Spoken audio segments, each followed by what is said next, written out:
গোবিন্দভোগ চাল দিয়ে পায়েস করে দেখাবো। তার জন্য আমি এখানে নিয়েছি দুটো তেজপাতা, ছোটো এলাচ। এখানে আমি গোবিন্দভোগ চাল নিয়েছি, এটাতে আমি ঘি দিয়ে মাখিয়ে রেখেছি। আর এখানে ভিজিয়ে রেখেছি আমি কাজু কিশমিশ। দুধটা ফুটে গেছে, আমি এতে এবার চালটা, গোবিন্দভোগ চালটা দিয়ে দেবো।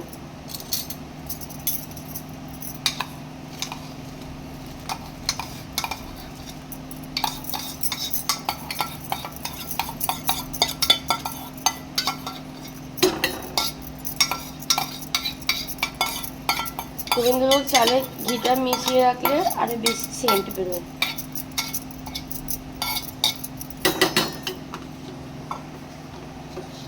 এবার আমি এটা হতে দেবো। যখন এটা একটুখানি হয়ে যাবে তখন আমি কাজু কিশমিশ, চিনি এইসব দেবো।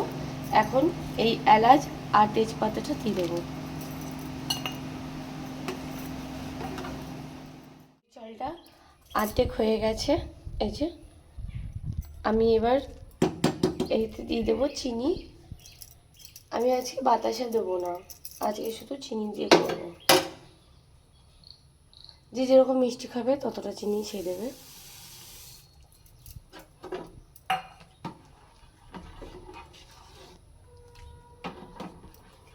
এখানে আমি কাজুগুলো ছোটো ছোটো একটা কাজুকে দু টুকরো করে নিয়েছি, আর কিশমিশটা ভিজিয়ে নিয়েছিলাম, ওটা আমি দিয়ে দেবো।